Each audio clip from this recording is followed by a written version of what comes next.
এখন যখন ঘড়িতে সময় হচ্ছে ঠিক 10টা, তখন আমি যাচ্ছি আমার গ্রামের বাড়ির উদ্দেশ্যে রওনা দিছি। তো আজকে ঈদের 2 দিন আগে।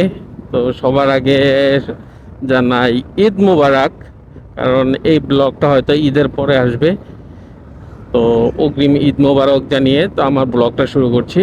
তো চলুন ব্লগটা শুরু করা যাক।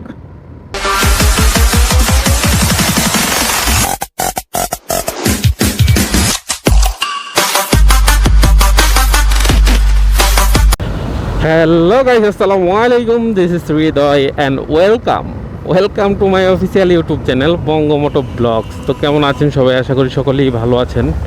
তো এখন আমি যাচ্ছি গ্রামের বাড়ি ঈদের 2 দিন আগে। তো এখন পর্যন্ত মানে রোডের কন্ডিশন দেখে আমার কাছে অবিশ্বাস মনে হচ্ছে, কজ এখানে আমি আসলে সবসময় জ্যাম পাই, কিন্তু এখন পর্যন্ত তেমন একটা জ্যাম পাই নাই। আমি আসলে আবদুল্লাপুর রোডটা দিয়ে দেন যাচ্ছি, হয়তো বা সামনে জ্যাম, এই জন্যেই এইদিকে গাড়ি কম। তারপরেও রোডে লোকজন একদম নাই বললেই চলে। ঢাকা শহর পুরো ফাঁকা হয়ে গেছে মামা। যদি থাকতে পারতাম খুব ভালো হতো, আরামসে বাইক চালানো, আরামসে ঘোরাঘুরি। তবে একটা জিনিস খারাপ হয়েছে, রোডের ভিতর পানি দিছে। আমার বাইকটা একদম ফ্রেশ, একদম ফ্রেশ। মানুষজন রোডে না থাকলে কি হবে, লোকাল বাসগুলো কিন্তু ঠিকই মানে জ্যাম বাঁধায় রাখে। এটা ওদের চরিত্র। ঢাকার ভিতরে লোকাল বাস, ঢাকার বাইরে যে মানে ডিস্ট্রিক্ট বাসগুলো যেগুলো আছে, মানে বড় বাসগুলো, সেগুলো যে এক জেলা থেকে যে অন্য জেলায় যেগুলো যায়, ওইগুলো মানে প্রচণ্ডভাবে মানে জ্যাম বাঁধায়। এখন যখন বের হয়েছি তখন আসলে ওয়েদারটা একটু ডাউনের দিকে। তারপরও দেখি কতটুক যাওয়া যায়, আর আপনারা অপেক্ষা করতে থাকুন। আমি সামনে গিয়ে দেন ভিডিও স্টার্ট করছি।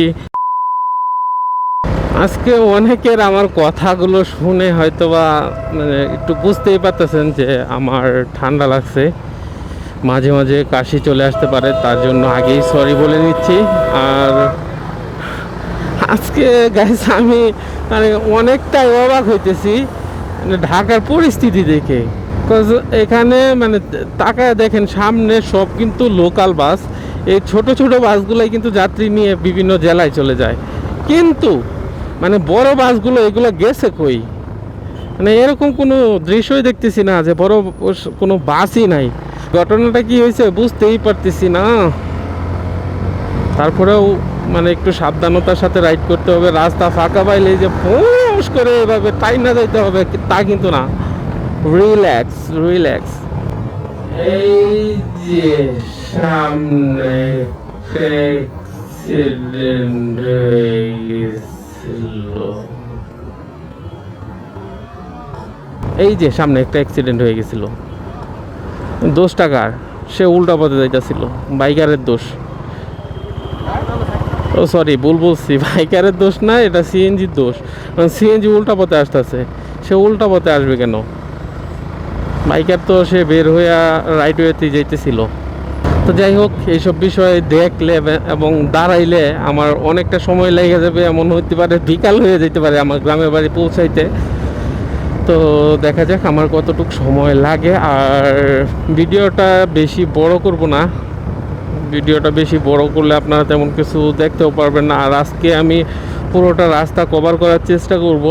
একটা পরিচিত দৃশ্য মানে এই ট্রাকগুলোতে যাত্রী যে ওঠে, এগুলো কিন্তু কোনো নিরাপত্তা নাই। তারপরেও ভাই আমরা আসলে সব সময় এই জিনিসগুলো করে থাকি প্রতিনিয়ত। রিল্যাক্সে মানে যাইতে হইলে আপনি বাস ব্যবহার করেন, কিন্তু ট্রাকে কেন ভাই? নিজে জীবনের মূল্যায়ন করেন না। আমরা হয়তো বা 200-100 টাকা বাঁচানোর জন্য নিজের গ্রামের বাড়ি চলে যাই এই যে ট্রাকে করে। এতে করে কিন্তু আমাদের রিস্ক থেকে যায় জীবনের উপর। আমরা শুধু জীবনের মূল্যায়ন করতে জানি না, টাকার মূল্যায়ন ঠিকই করি আমরা। সো গাইস, এখন আমরা এদিক থেকে চলে যাই। আর দেখানোর মতো তেমন কিছু নাই, রোডে যাত্রী কম, মানে মনে করছি যাত্রী বেশি থাকবে। আমি সকাল 6টায় বের হওয়ার প্রস্তুতি নিয়েছিলাম, বাট সকাল 6টা বেজে বের হই নাই, কারণ ঘুমই ভাঙে নাই। ঘুম থেকে উঠে দেখি ঘড়িতে 9টা বাজে। তাড়াহুড়া করে রেডি হয়ে বাইরে গেছি। আর এই তো আমি রোডে, তেমন কিছুই নাই, আর রোডে তেমন জ্যামও নাই। তো চলুন সামনের দিকে আগাই, দেখি এক ভিডিওতে পুরোটা কভার করতে পারি কিনা। যদি না হয় দুইটা পার্টে ভিডিও করব।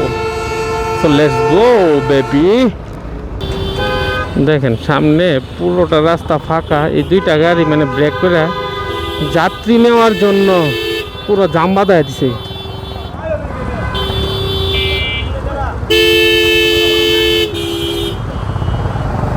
একটা বিশ্রী অবস্থা রে ভাই। বাংলাদেশে আপনি আইন মানবেন কিন্তু ওরা আইন মানবে না।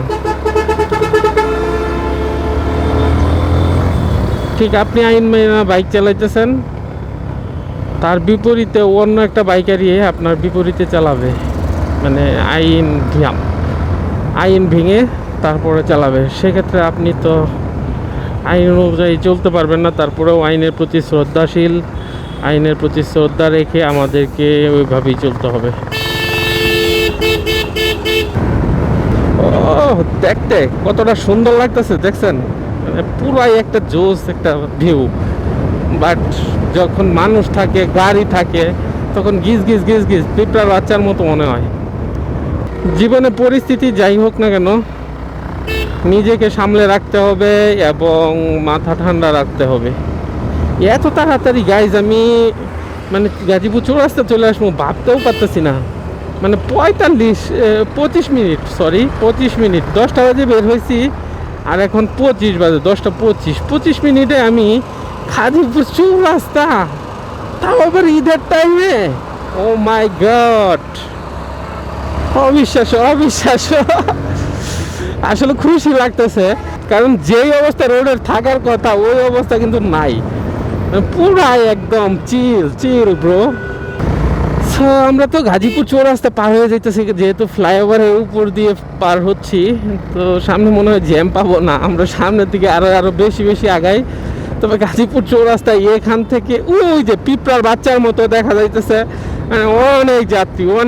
ওইদিকে যাত্রী নাই, এইদিকে অনেক যাত্রী, অনেক মানুষ, অনেক গাড়ি।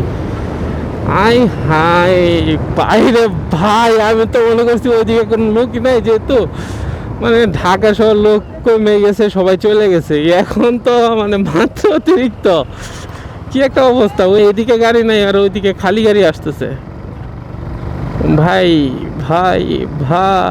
এই হইতেছে অবস্থা, পুরো রাস্তা যে মানুষে, এত মানুষ। গাইস এতক্ষণ তো ফান করলাম, অনেক কথাই বললাম, তবে এখন সিরিয়াস কথা বলি। অ্যাকচুয়ালি আমাদের জীবনে চলতে গেলে আমরা দৈনন্দিন জীবনের কাজগুলো চালানোর জন্য, পেট চালানোর জন্য হয়তো বা আমরা বিভিন্ন জায়গায় চাকরি করে থাকি, তো বিভিন্ন কাজ করে থাকি, ব্যবসা করে থাকি। তো এই ব্যবসার খাতিরে কিন্তু আমাদের গ্রামের বাড়ি থেকে বা নিজস্ব যেই বাড়ি আছে সেখান থেকে অনেক দূরে থাকা লাগে। অনেক সময় দেখা যায় যে আমাদের ফ্যামিলি মেম্বারের কাছ থেকেও দূরে থাকা লাগে। অনেকেই এখানে প্রায় ম্যাক্সিমাম মানুষই ব্যাচেলর থাকে। সো মানে একটা জিনিস চিন্তা করে দেখেন, আমরা লাইফে যাই করি না করি কিন্তু আমরা ফ্যামিলির কাছ থেকে দূরে আছি। অনেকে দেখবেন যে ঈদের দিন ডিউটি করে, ইভেন আমি নিজেও ঈদের দিন ডিউটি করি। কিন্তু এই জিনিসটা হচ্ছে কি, আপনার মানে ঈদের দিন যখন ডিউটি করা লাগে তখন মনের ভিতর কিন্তু একটা দাগ থেকে যায়। ফ্যামিলির সাথে ঈদ করতে পারেন না বা ফ্যামিলির সাথে থাকতে পারেন না, এটার মতো একটা কষ্ট মানে বলার বাহিরে ভাই। কি যে কষ্ট, যে করে সেই একমাত্র বলতে পারে। কারণ সারা বছর আপনি কাজ করছেন, তো সারা বছর কাজ করার পরেও আপনি ঈদের দিন যখন ডিউটি করবেন তখন তো ভাই মন মানসিকতা ভালো থাকবে না। আর মানুষের জীবনে মানে আমরা যেহেতু এত দূরে থাকি, যদি ছুটি পাই একটা মুহূর্তের জন্য, আসলে ফ্যামিলির সবার সাথে গ্রামে বন্ধু বান্ধবের সাথে, ফ্যামিলির সবার সাথে একসাথে মানে ঈদটা করার জন্য আমরা জীবনের অনেক বড় একটা রিস্ক নিয়ে কিন্তু গ্রামের দিকে যাই। চিন্তা করে দেখেন, মানে আমরা অনেকে এই যে ট্রাকে উঠছি, তারপরে বাসে উঠছি, বাসের ছাদে উঠে যাইতেছি। একটা বাসে আপনার মানে নর্মালি চিন্তা করে দেখেন, একটা বাসে 52টা সিট থাকে। তো আসলে আমরা কি 52 জন মানুষই যাচ্ছি? ওই বাসে মানে লোকজন নামাইলে আপনি দেখতে পারবেন মিনিমাম 100-150 লোক আছে, কারণ একটার উপর আরেকটা চাপায়া মানে আটার বস্তার মতো নিয়ে যেতেছে। তো আমরা তো যাচ্ছি শুধু কয়টা টাকা বাঁচাইয়ে দেন গ্রামে যাব, গিয়ে কিছু টাকা বন্ধু বান্ধব আত্মীয় স্বজন সবাইকে নিয়ে খরচ করব। আসলে আমাদের লাইফটা কি এতই ইজি?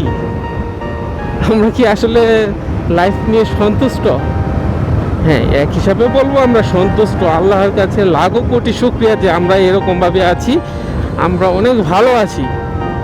তো ভাই, আপনি একটা জিনিস চিন্তা করে দেখেন, আমাদের ফ্যামিলি মেম্বারদের সাথে মানে একটা মুহূর্ত কাটানোর জন্য, একটা দিন থাকার জন্য আমরা লাইফে কত বড় একটা রিস্ক নিয়ে আমরা গ্রামে যাই। আমি কথাগুলো অনেক ইমোশনালি বলে ফেলতেছি, আমার চোখে, নিজের চোখেও পানি চলে আসতেছে, কারণ ফ্যামিলি মেম্বার ছেড়ে দূরে থাকার মতো কষ্ট এটা আসলে যে থাকে সেই বোঝে। নিজের গ্রাম, নিজের বাড়ি কিন্তু কেউই ছাড়তে চায় না। তারপরেও আমাদের জীবনের তাগিদে, পেটের তাগিদে আমাদের গ্রাম ছাড়তে হয়, শহর ছাড়তে হয়, এলাকা ছাড়তে হয়, এবং কি দেশও ছাড়তে হয়। আমাদের প্রবাসী ভাইরা যারা আছেন তারা তো দেশের বাইরে থাকেন, তারা কি ঈদের দিনও ছুটি পায়? এমনও প্রবাসী আছে ঈদের দিন ডিউটি করে, মানে ঈদের দিন রেগুলার দিনের মতো। বিদেশে তো আমরা হয়তো বা মুসলিম কান্ট্রি, যেই কান্ট্রিগুলো আছে ওইখানেই ঈদ পালন করে, বাট ইহুদি কান্ট্রি যেগুলো আছে সেগুলোতে তো আর ঈদ পালন করে না। সেখানে তারা কি করে? সেখানে তারা মানে রেগুলার লাইফে যেই কাজগুলো করতো ঠিক সেই কাজগুলোই করে। তাদের ঈদের দিন বলতে কোনো শব্দ থাকে না। তারা আসলে চায় কেন আমরা ফ্যামিলি ছেড়ে আসি কেন? বিকজ আমাদের ফ্যামিলিটা একটু শান্তিতে থাকবে, ফ্যামিলির মানুষগুলো মুখে হাসি ফোটাবো। এই যে ঈদে বাড়ি যাচ্ছি, ফ্যামিলির মানুষগুলো হাসবে, আনন্দ করবে, একসাথে দেখা হবে। এর মতো আনন্দ আসলে পৃথিবীতে আর কিছুটা, পৃথিবীতে এর মতো আনন্দ আর কোনো কিছুই হইতে পারে না। কারণ সবাই একসাথে থাকার মধ্যে যেই সুখ, যে আনন্দ, সেই আনন্দটা আর কোথাও পাবেন না। তো আপনাদেরকে বলবো, যারা আপনারা ঈদের ছুটি পান, তারপরে মানে ফ্যামিলি গ্রামে থাকে, গ্রামে যেতে চান না, রোডের কন্ডিশন, বিভিন্ন কন্ডিশন দেখান, তো তাদেরকে বলবো ভাই, আপনি ইনকামটা করেন কিসের জন্য? হয়তো বা আপনার ছেলে মেয়ে, আপনি নিজে ভালো থাকার জন্য। তো আপনার ফ্যামিলি কি, আপনার মা বাবা তো আপনার জন্যই কষ্ট করছে, আপনার ভালো থাকার জন্যই তারা কষ্ট করছিল। তো আপনি কি আপনার মা বাবাকে ফেলে দিবেন? আপনার ফ্যামিলিকে ফেলে দিবেন? আপনার দাদা দাদিকে ফেলে দিবেন? চাচা চাচি, কাউকেই ফেলতে পারবেন না। তো সবাইকে বলবো যে এই ঈদে যাবেন, কেউ মাথা গরম করবেন না, ঠান্ডা মাথায় গ্রামে যাবেন, ভালো থাকবেন, সুস্থ থাকবেন এবং সুস্থভাবে ফিরে আসবেন যার যার কর্মস্থলে। গ্রামে নিরাপদে যান, সবার সাথে ঈদ করেন এবং সবাই ভালো থাকেন। সেই আশা ব্যর্থ রেখে আজকের ভিডিওটি শেষ করে দিই, বিকজ ভিডিওটি অনেক বড় হয়ে গেছে।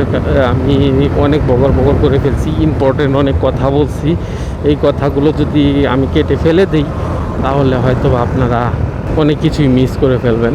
সো আমি বলবো যে ভাই, এই ঈদের সময় বলতেছি, পুরোটা ভিডিওটা দেখবেন। যদি ভিডিওটি ভালো লেগে থাকে তাহলে অবশ্যই একটি লাইক করে দেবেন এবং কমেন্ট করে জানিয়ে দেবেন আপনার মূল্যবান মতামত। সো আমরা পুরা বাড়ি আছি, এই যে দেখেন, এই দৃশ্যগুলো দেখে আসলে অনেক সময় আমরা মজাও করি, কিন্তু ইমোশনালও হয়ে যাই।